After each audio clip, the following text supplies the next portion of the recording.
All right. Good afternoon. Welcome to Dave's Island Instruments. This is our ukulele workshop on Saturday. My name is Daniel Tim, and for those of you that don't know, every other Saturday we have a ukulele workshop where I share with you what was it? Tricks. I couldn't even talk. Tricks and tips on the ukulele. And today is a very special day, and I don't want to waste any time because I have a special guest for you guys today. Actually, it's funny because a year ago today, I did my first interview on the live show, and it was with this gentleman, which I'm going to bring on, which is Abe Lagrimas, and I'm excited. Abe Lagrimas Jr. is one of the people that when I was first playing ukulele, I was checking everybody out and like going through YouTube and all those things, and I saw one of his videos, and it just, oh my God, it impressed me so much. It just made me like, it just inspired me to be an ukulele player. So without further ado, let's bring on Mr. Abe Lagrimas, and here we go. Bam! Look at Hey, him. What's up, Daniel, man? what's up? How you What's up, doing? buddy? I'm doing all right. Doing all Gosh, right. Abe Good to see you, Lagrimas. man. Yeah, good to see you. It's been a year now, and oh my gosh, I was looking at our old video, and I it's I stopped I stopped counting already. It's been so damn long, you it, know. it was a long year last year, and I'm Yeah. sure everybody can agree. And yeah, that's it. It's like it's kind of crazy because I looked at the old video, and even technology is how we're doing live shows right now. It's like it's a little bit better, I I guess. think your segment, I want to say, was the first like virtual thing I did, like when the pandemic hit, you know. I know. Well, I think we were all confused. So We were like, "What are we gonna do? I don't yeah. know." So here we've come full circle. It's been a year, and we're still doing the virtual thing, you know. Honestly, But I kind of we gotta yeah, we gotta keep it going though. yeah. I like it. The reason being is because we can reach a lot more people. For Dave's Island Yeah, Instruments, we're a worldwide company, I guess, because we sell handpans all over the world, and a lot of people tune in, and it's kind of cool to be able to do that. And I think last year has made a lot of people think differently on how we can do things, and I think sharing knowledge and being able to share knowledge to a wide variety of people is amazing, and that's what I've learned from last year for sure. yeah, So awesome. So tell me, how's cool. everything? Well, it's great to be here, man. Yeah, how's the year been, and what's been going on? What's been going on? I did this. I was working on Woo! this. Oh my God! Yeah. Did it take all year? We got to show this. Actually, I'm gonna show that. Da, Uh, da. yes, and Oh, I'm there it glad. is. The Yeah, cover. Here's what the yeah, inside looks like. yeah. Yes, yes, yes. Nice, Pretty. nice. Here's the back. Yep. It didn't take a year. Um, you know what? It's because I started working on it in July of last year, Yeah. and it came out on March 23rd. So that's like 9 months, you know, Wow. That's how. Is that sort of usually how ish, long it right? takes to Something do like an? that. Yeah. Is that how long it usually takes to do an album? Um, I mean, everyone's process is different. You know, it all depends on how involved your songs are. You know. Mm-hmm. With this record, it is a full band. So ukulele, I also played the drums on it. I vibraphone, but it is a full band. There's bass, there's piano, there's guitar, and there's one song with flugelhorn. So, but what's different about this album is that it was all done pandemically, meaning meaning all the musicians recorded their parts at home. Yeah. So there were no, actual recording studios booked. So we couldn't all meet. We couldn't rehearse the music. So it was all like files were sent, sheet music were sent, all via email, and then it was just like my notes to the musicians, being like, "Hey, I kind of want this type of sound at the first section, and take a solo, at the second time through, so you're kind of like giving this whole outline of each song, Yeah. and then they do their thing, and then they send it back, and then I listen to it. So it's a lot slower, than being in the studio, but because musicians everywhere had all this time on our hands, because Yeah. there were no, everyone was at home either like they were practicing or teaching. Like it was actually, even though it's slower than making a record in a recording studio, um, I found that the musicians would actually be pretty quick about getting their parts back to me, Mm. because there weren't a lot of, they didn't really have a lot of commitment, myself included. Right. So they could they'd get the parts, they'd download them, and they'd be able to work on them, and then just kind of send. And a few days later, they'd send back their parts. Right. That's kind of cool though. Was there like, what do you prefer though, studio or like, could you work this way? Yeah. You know So what I mean? so doing it this way is, I mean, it started off as kind of like a fun project, and Uh-huh. I was kind of thinking like, let's see if I'm able to kind of make a record. I was writing the tunes, but I wasn't sure like how full on I was gonna go through with it. Uh-huh. Just because I never made a record like this. Everything I've done before was done live. Interesting. So it's a different process on like building songs. Mm-hmm. Because you're kind of building like one at a time, like each part, as opposed to going into the recording studio, rehearsing your band, kind of doing it the more conventional method. Interesting. It's not the best, and it's not organic at all, Uh-huh. but but I've learned that it can be done. Mm-hmm. Yeah, that's Like amazing. it is another way of making music and putting things out there. Yeah, and Yeah. and like I said before, like just with the technology, you can do more, and Right. that's kind of Right. cool. And reach out, like you don't have to wait for him to actually come to you. You know what I mean? Like getting everybody Yeah. together. Yeah. It's like you're doing it. What There's is pros and neat cons. though, like, yeah, what is neat is, like I said, it's not an organic way of creating music. It's more like kind of constructing music. So you're not Mm-hmm. really creating, you're constructing. Like you're working on your part, and then you're laying down the building blocks. Your contribution to the track.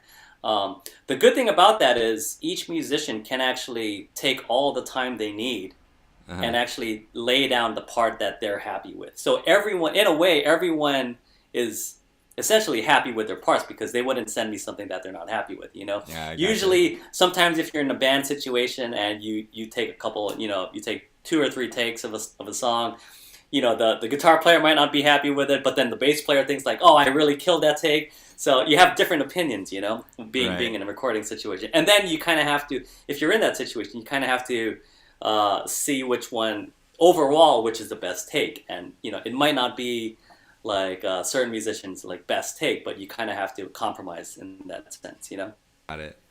So you said you haven't done this type of album before. What was your like inspiration to do it? It sound like you said live. You've done these things live, but now you're putting it down on the track. Is that the inspiration, or why did you want to do it? I was writing tunes. I was playing more piano. Wow. Working more music. I was actually like practicing more. Because I had all the time to kind of work on stuff. Because before the pandemic, it was, to be honest with you, a lot of my practice time were actually doing shows. Wow. Because I was so busy traveling and practicing playing shows. I didn't really have the time to actually sit down and practice and work on something. But Right. then I realized, hey, I have all this time. I developed kind of worked on this practice routine, in addition to teaching lessons. But it gave me time to really kind of go back to a lot of the basics, with drumming, with ukulele playing, and then at one point I was kind of like trying to teach myself a little bit of piano, like actual like coordination, and I know what reading you're talking music. But then it led to kind of being more because I was working on my instruments. I had like a creative boost, I guess. I wanted to kind of use these skills that I was working on, so I started writing more music, and then it just kind of snowballed from there. And then, in addition to doing that, I was making like pandemic style videos where I would lay down multiple instruments and create these videos Right. for Instagram and everything. No, I saw some of those. Those are awesome. Right, in addition to kind of shooting those, that was all I had to learn a little bit more about audio recording. Mm. So I was doing a lot more audio recording, and then with writing the music plus the home recording setup, I think that's how it led to kind of creating writing music and then recording an album for it. Wow.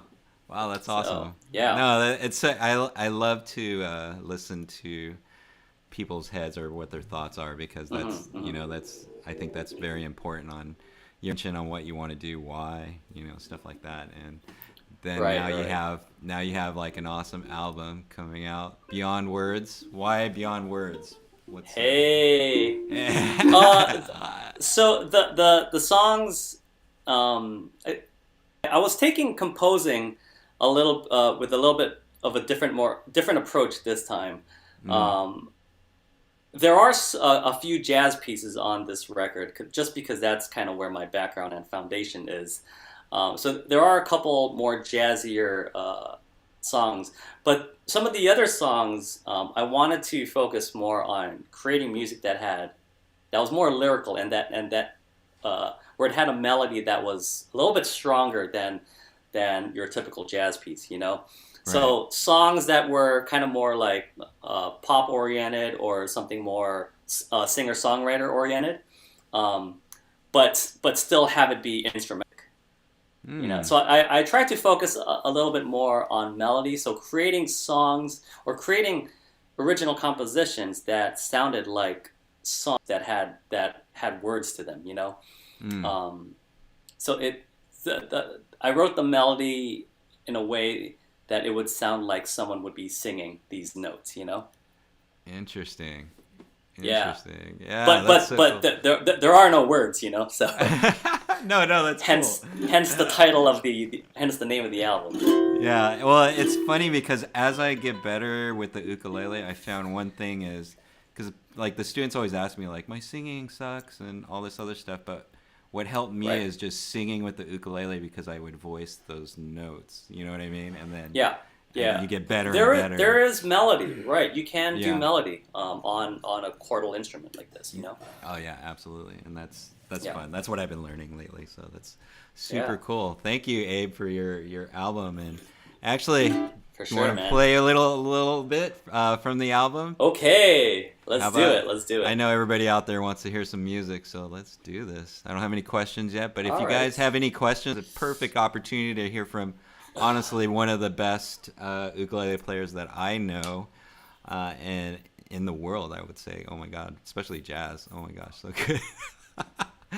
You're so good at that. So here we go. Let's listen to Abe. Something from your album, right? Is that correct?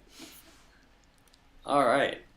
Oh, wait. Yeah, this is a solo ukulele piece. Am I there? Yes, you're here. Can you hear me? Okay. Yeah, you got the camera changed there. Fancy. This one is a solo uke piece on the album called Everything for Nothing. Awesome.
Wow.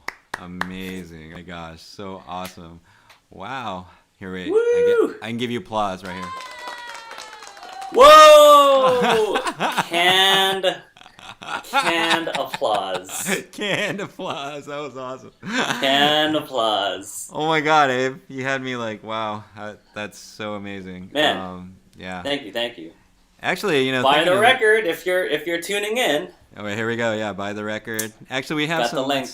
Let's get Got some the link shout up outs. We got some shout outs here. We have. Yeah. Karen, Who's watching? Karen Modoc from Orange County. Oh. Says Karen. hi. Devoted fan. Yes. Let's see. Christine Fung from Vancouver. There. What up, Kristen? Nice, wow, nice. International. And Thanks for tuning in, Kristen. And she gives you a good clap. So there's the Yay.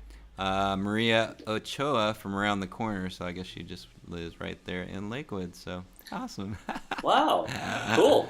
Yeah, absolutely. Local. Oh. Maria. Oh, that's what's that? that's me. That's my my computer. Oh, that's your. Well, actually, look at this. Yeah. Sorry. Karen What do we got the record already. Woohoo! Oh wow! So awesome. Actually, I'm gonna buy mine today. I was gonna buy it earlier, but I didn't have time. I wanted to listen. All good, to a man. little All good. All good. You're helping me get the record out there, so. No, it's amazing. Actually, thinking about like, because I know we have a lot of beginners that usually come onto the show. They want to hear about like certain things. Sure. Why, you play a lot of instruments, and I think I asked you this question last time, but why the ukulele? Or what do you like about it? Why was the ukulele, and then what do you like about it, I say? Why? Okay, I don't want to get into it, because it's kind of a long story. Why it started off as something kind of as a joke, really. Because I picked it up and I was messing around with my friend's ukulele. This was when I was up in music school, and I was living in Boston. For those of you who don't know, I'm from Hawaii, so after I graduated high school, I went all the way to Boston, which is a completely different place to live, But I picked up the ukulele. It was a chance for me an opportunity for me to kind of transport myself back to Hawaii without actually going back to Hawaii, because I was missing home a lot. So just the sounds, really brought me back. And I was just kind of fooling around with the uke, listening to some music and actually learning jazz tunes. And then I started working on it as if I was really learning and wanting to get better on this instrument. Practicing and learning scales and learning chords. Learning jazz pieces, learning how to improvise, and then one thing just kind of led to another, and I think when I did my first gig like weeks later. I don't think it was even a month actually. So me and my friend we were playing music because he was a musician as well. His name is Randy Wong. But it was his ukulele that I was using, and weeks later we started doing shows. That led to me kind of recording or writing music, and I think 2 years later I released my first album, really, debut album, and then I just kept playing, I kept recording, I kept writing, and then I started to teach, and then I realized, hey, this is actually making me survive as a as a full-time musician. In addition to the drumming, it was a good supplement to my music career. So that's kind of why I kept with it. Its portability also really helped. I was traveling a lot, so it's really easy to take it with you wherever you are, and play and practice and write music. And also being from Hawaii, it's a nice connection. Even though I live in LA, it's still a part of Hawaii that I can always have with me, musically. Oh, awesome. And it's fun. Yeah, super absolutely. Fun. No, and challenging. It's challenging, man. Yeah, no matter what level you're at. I know how challenging. What makes it challenging? I guess. the range, it being only four strings, it's a higher range instrument. So I play a high G ukulele. Mm-hmm. I messed around just a little bit with a low G, but the voicings are much higher in frequency and timbre. Uh-huh. So you're limited not only in range but just the register, the frequency. Gotcha. So you kind of have to switch gears on like what this instrument is capable of doing. It's completely different than like a piano where you have The full range. a number of octaves. Like a few octaves. This really is on a high G uke.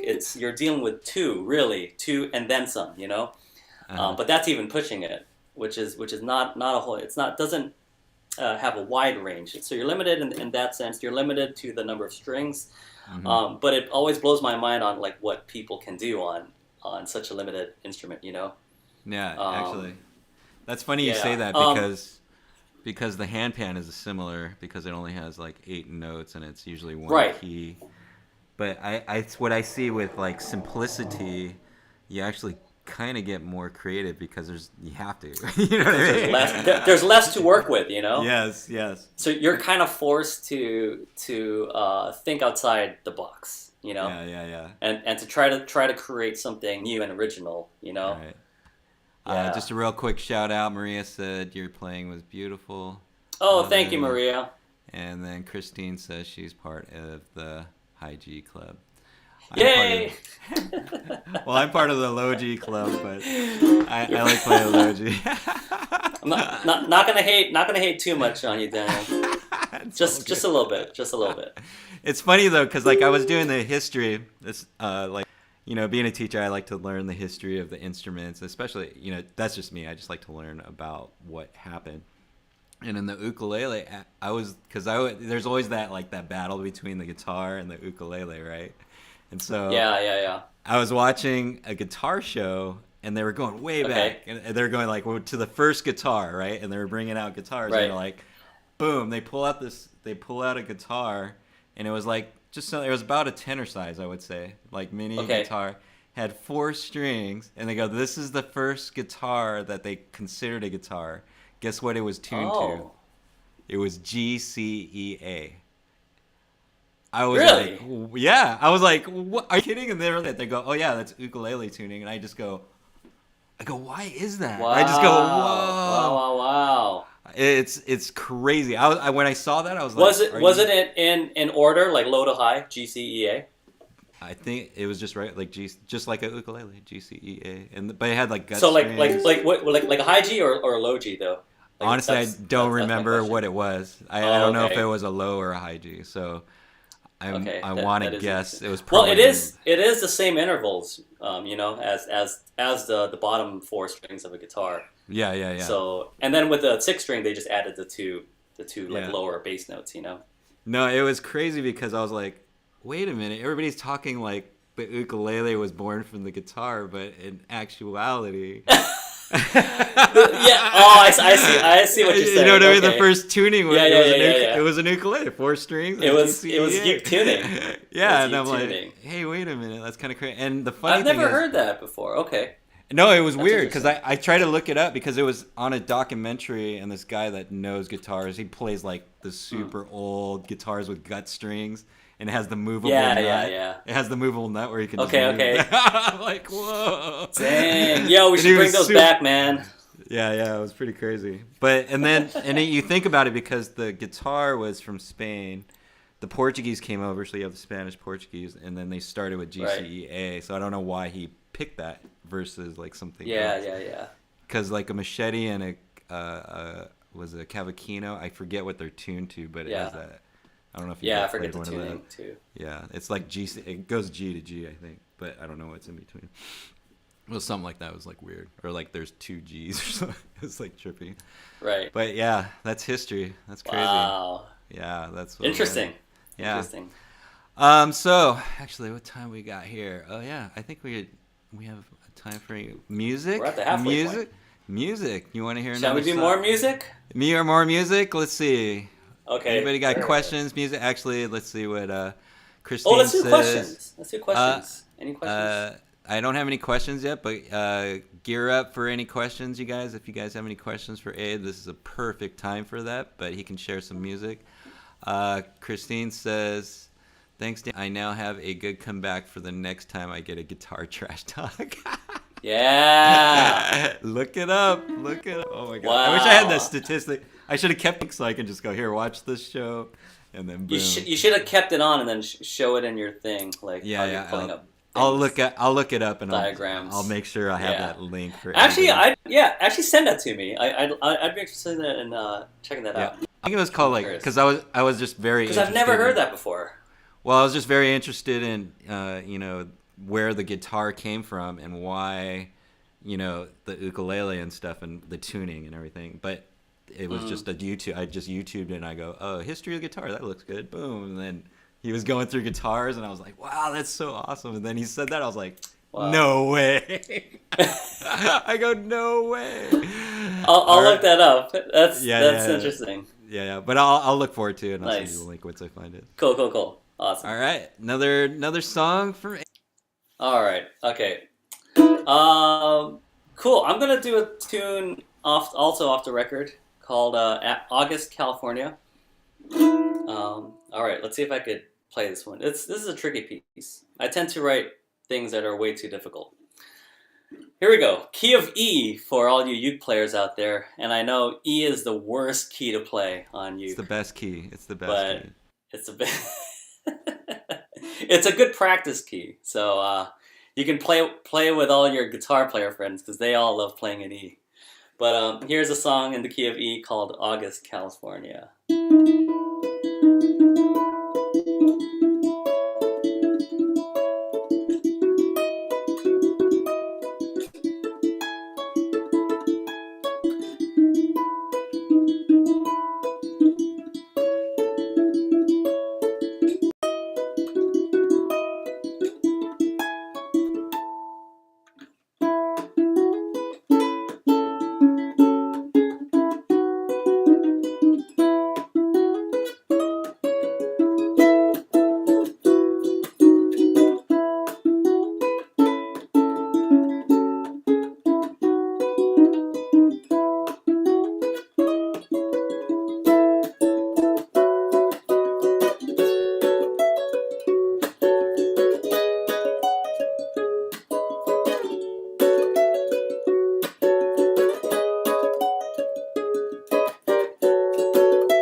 Yeah! Wait, we Crowd got the goes DJ. wild, man. In the house. Bow, bow, bow, bow. Wow, that was so awesome. Oh my god. Woo! I was trying to keep up with you, but you're too fast, man. I saw you rocking out, Dude, rocking out those the E chords, man. The E chords and the E. E chords. Yeah. I'm learning how to get out of the box though, like trying to go down the line. You know how you got the E Yeah. box and then you just move down and stuff like that. So actually that's For awesome. sure. Actually, great job. That was so rad. I can't Oh, wait thank to get you, man. I can't wait to get the album. I'm just gonna sit there and play with you all day. How did he do that? Oh my god! Do it. Actually, we have a question from Karen, and Karen is asking. I'll try to get it in here. Will you be performing your stuff anytime soon? We were just talking about this as things are starting to open up. Fingers crossed. Fingers crossed. But I know. Good. Yeah. Good question. What is it? It's April. Next month, I think the date is May. I want to say May 19th. It's a Wednesday. I'm doing a concert in the evening in town, but it'll be virtual. It's the LACMA Jazz Series. Yeah, you were saying that. Yes. So, or sorry, it's K-Jazz, sponsored by LACMA, sponsored by the LA County Museum of Art. But they usually have a summer jazz series every year. So I'm super honored to be performing and to have my own date really as part of those series, because the lineup of musicians that they usually get is kind of amazing.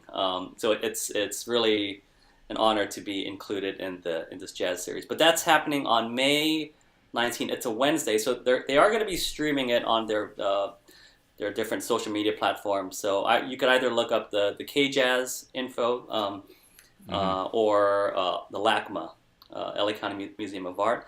And then after that airs, I think starting in June, it's going to be broadcasted rotation, which is local radio station here in Southern California, but it is a nationwide jazz. It's one of the few jazz radio stations like purely devoted to jazz. Just jazz itself. Wow, that's so awesome. Yeah, that's so cool. I'll be doing some of my drum compositions and then also some of my ukulele compositions as well. I just think it's so amazing because jazz is so awesome. Like, it's such a far stretch for me right now, but you know, as I do more interviews with you, hopefully I'll capture your essence and I can. That's why I'm buying the album. But actually, and for that, can they, like, when you do actually have the date or the flyer, can they go to your website and will it be up there? I'll put it up. Yeah. Okay, cool. I'll put it up. I believe. Yeah, I think I'll have to add that to my website, that date. Okay, cool. So for those of you guys that, if you came on later, if you see above Abe's head, there's a link to his new album, and I'll show you guys this. So if you're looking for his album, bam, here it is, and you just heard some music from it. Oh my God, I'm so excited. Maybe we'll get him to play one more tune. We'll see. And then over here on the below, you know, Abe, thank God he's a good friend of mine because, you know, I appreciate you coming on to this the show and giving your time and sharing with us music. So if you guys enjoyed his music, below you have his Venmo and PayPal, easy ways to give tips or donations. And then definitely check out his website. Yes, thank you. All the musicians appreciate the support, especially nowadays. Yes. So yes. it's awesome. Yeah. Question from Christine, your favorite in BC, and I can't read it. Do you struggle with sticky fingers on the strings? I try to lift my fingers carefully, but I always make noise. Interesting. Okay. Okay. At first, I thought it was the sticky fingers. So when I experienced that with the sticky fingers thing, it's a couple things. It's usually the weather around me. You know, how humid or dry it is. Obviously, when it's more humid, the strings tend to get stickier. For me, also, it could be one of the reasons is just nerves. Really, my hands start to get sweaty, and then therefore because I'm playing, the strings get sticky that way. But I think I know what you're referring to when you lift your fingers off the strings, you get some residual noise. Um, I'll kind of demonstrate that. So if I'm playing like this, and if you lift your fingers too quickly, you get some residual noise there. It's actually more apparent on low G ukuleles because it's easier for the lower G string to kind of resonate and vibrate. Yeah, exactly, right. So I actually have a few students that have that issue, especially with their low G. But I know, Kristen, you play a high G. I think what you could work on is when you lift off your fingers to not be so quick and actually just kind of release them either more gentle or not as fast, you know? Because if you let go slower, like this, then you don't have that much residual noise, you know? As opposed to if you do it quicker. Okay? So a good, let's see. I have this warm-up that I do with my students. I have them go 1, 2. So it's kind of like you're doing diagonals. So, and I'm jumping from one string to the next. So 1, 2, 3, 4. 1, 2, 3, 4. Now with that warm-up, you're jumping from one string to the next. So you're actually having to release your finger after each note. So actually, that's a good warm-up to see if you're releasing your fingers like at a slower pace, you know, and to not do this, you know. And then also, when you lift off your, don't do it too high like this, you know. Just do it kind of lower. Okay. So here. Push. So I'm pushing down and then release. Push down, release. So keep your fingers lower, and I think that'll also help reduce those residual string vibrations if you lift off of the strings. That's all I could say. I think it has to do with the release of your fingers, though, and doing them not as quick and not as high. You know, so a little bit slower, and then keep your fingers low. Yeah, absolutely. And it's like a technique thing too, I think, because I do get that noise sometimes. I do have the low G. Right. Yeah. So practice warm-ups where you're not where you're playing notes that you're constantly alternating or jumping between strings. It's not so apparent if you're doing consecutive on the same string. You know, like for example. Oh, gotcha. You can't really hear it there. Yeah, you have to be jumping from one string to the next. So doing this warm-up could actually help. That's pretty awesome. It might bring it out, and then so what you want to work on is trying to reduce the sounds when you release your fingers. Oh, that's okay. Like so again, that warm-up, yeah. So starting on the high G, you're going 1, next string 2, next string 3, 4, and then backwards, starting on the bottom string 1, 2, 3, 4, and then you just climb.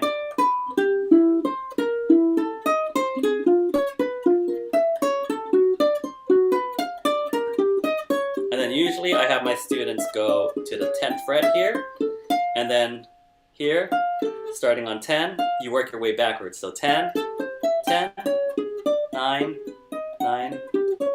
I'll just finish it off. Yeah. 6.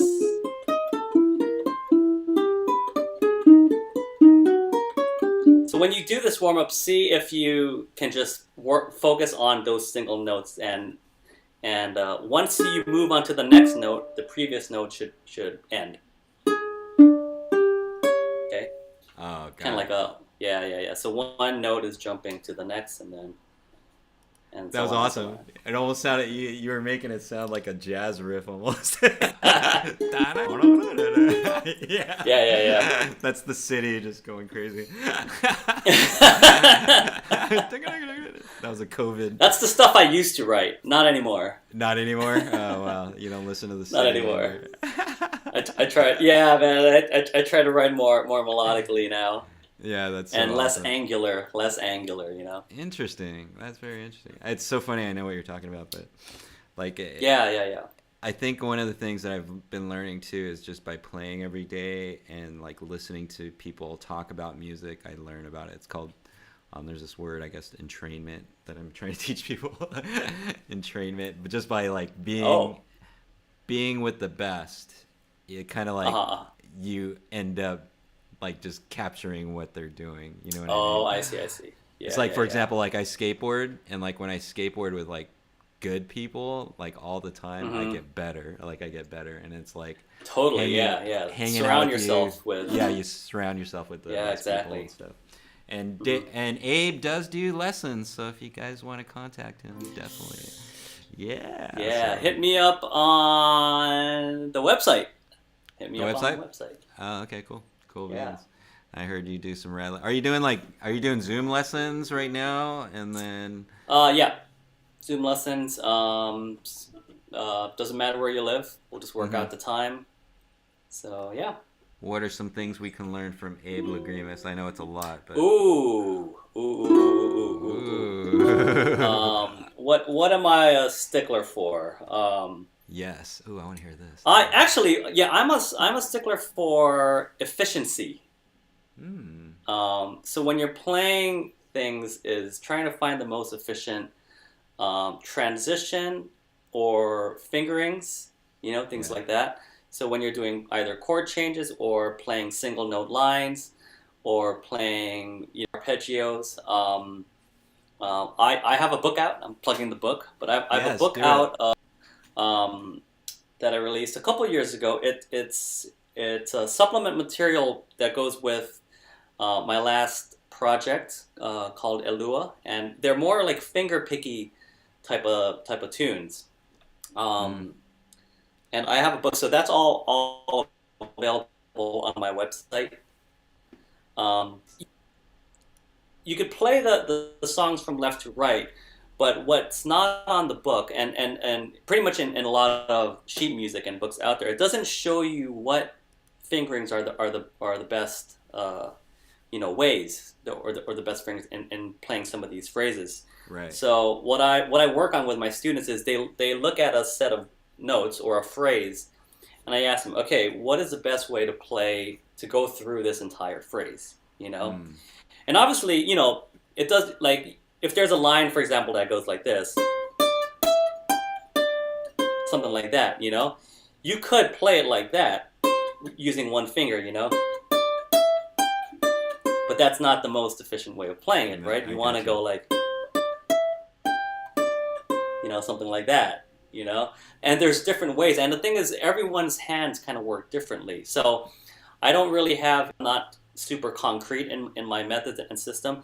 I'll show you what kind of works the best, but then I even learn from my students too, and that's kind of what's really neat about teaching too, is because your students, it's crazy how some people have different ways of thinking or problem solving, and some of them like kind of turn me on to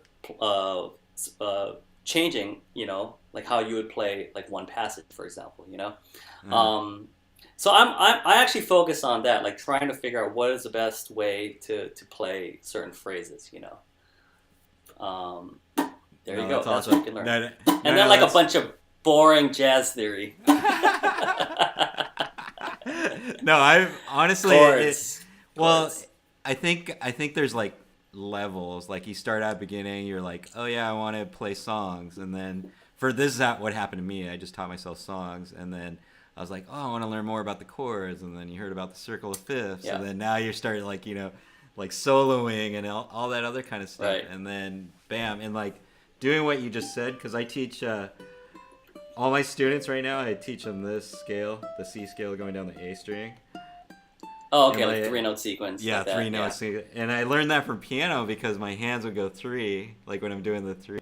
Just do that. And I go, right. It's on the ukulele too, so you just do that. And then yeah. Going down. And there's a lot of great things that you can apply that I learned on piano, or when I was learning like mallet percussion for like xylophone and everything. Yeah, yeah. Um, Oh my gosh. like literally a warm up that I was working with one of my students earlier today. Thirds. You could do like Oh. that's all really good stuff. You Yeah, could do yeah, four note yeah. sequence, not three note sequence, but four. Four. Oh. So one, two, three, four, and then you Right. continue one, two, three, One, two, four. three, four. So Yes. and then backwards. But then Right. also using not only are you playing the notes, but you're using the most efficient fingering too.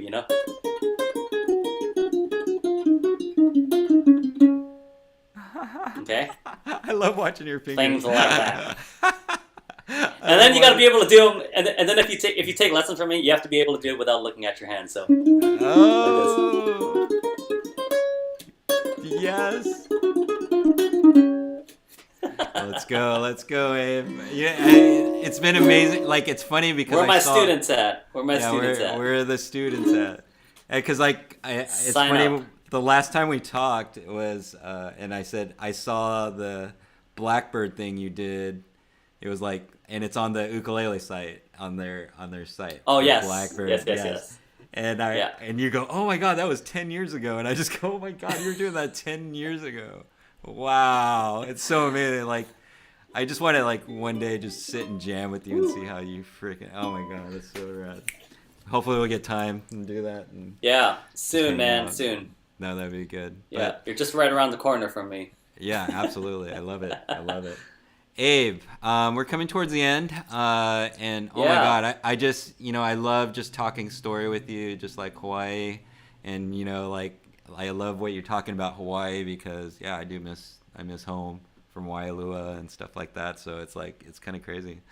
But now everything's open up. Hopefully we get to go and visit soon. Yeah, dude, I'm going in a week and a half. Yeah, I want to see some pictures. I will definitely like Yeah, your yeah. stuff. And By the and way, like- this was all shot in Hawaii. The artwork, What? if you Oh check out my God, let's take a DVD, look at it. Where was that? it's all. Yeah, Where was it? look at that. This is right, kind of in my backyard. It's about like a 5-minute drive from my house, really. Really? Awesome. Yeah, it's kind of sick, actually. Nice. What's the spot called? Yeah. So we can go there and take pictures. It is. What is it? If you guys know, West Lock. So I'm from Waipahu. Wahoo. And if you drive towards Eva Beach, drive south towards Eva Beach, and then right before you hit Eva Beach is West Lock, and there's actually this body of water connects to Pearl Harbor. So Get this is like the back. This is like the back end of Pearl Harbor. the back yeah. end of Pearl. Oh wow, that's crazy. Yeah, yeah. Waipahu boy, that's awesome. So Yeah. last minute questions. Anybody? Bring them in. If not, Abe, this has been amazing. I learned so much today. Thank you for sharing with us. Sweet. And Yeah, it's just always amazing to talk with such a great ukulele player. And now that everything's open up, look for Abe because I know he's doing a lot of live shows. And you said there's a couple other gigs coming up and stuff. They're coming up, man. Coming up. Right. And you better get him now for lessons because I know everything's open up pretty soon. He won't have time for lessons. So you guys, That's if right. you want to learn from one of the best that I know, definitely check Abe out. But you got one more for us, Abe, and you just bring us out. Sure. Yeah. Yeah. Let's do it. Yes, I love it. Hana ho. All right, guys, if you guys don't have any more questions, thank you for tuning in. Abe has been amazing. You can check him out on Venmo, PayPal, and check out his website there. You can buy his album. This is what it looks like. Yeah, bang. Yes. Bang. Oh, And- also available on Spotify and Apple Music. Oh, maybe that's what I'll do. Yes. I don't get as much money from those guys.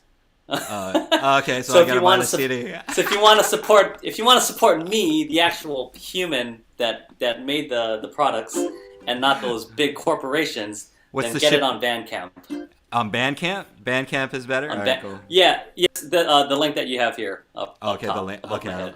I'll definitely Yeah. get it from there. So awesome. Thank you very Yeah, much yeah. again. Abe, you've been amazing. Thank you for being such a great friend, and I appreciate Of you course, coming man. on to our show. Daniel, thank you so much. Yeah, you're awesome. Here we go, Abe. Yes. All right. Cool. I'll close with another tune from the record. This one's called Can't Wait No More.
I'll give you the clap. Oh, real applause. A real applause with a. I wanted real applause. Awesome. Hey, look at that. Two. Yes. Oh, two on the dot. There you go. Two Finish on the at the dot. two on the Yes. No, it's so awesome. Abe, amazing time. Actually, I just want to a good friend of yours I'm going to have on May 1st. So Lenny Ukulele is going to be coming on for an interview. Ukulele. So for you guys that loved Abe, Here's Nice. another one of his buddies that he old bandmates. Are you guys still is Cynthia Lynn? I think we're still bandmates. We still like bandmates? each other. You still We like still each like other? each other. Yeah, we're not. You won't see behind the music you three of us yet. The you three. Oh yeah, that's right. You three behind the music. How the band broke up, you know. So much good stuff. Yeah. Abe, it's been a pleasure, and hopefully we'll get you back here soon with your next new album. Any new albums coming up? Do you have any new ideas? No. Yeah, Not yet. I've been just working the last few months on this one, so So- please check it out, everybody. Thank Yes. you so much. All right, so with that, like always, everybody, hope you guys enjoyed Abe, but like always, every day, keep on strumming ukulele. We'll see you guys soon. Bye. Yeah.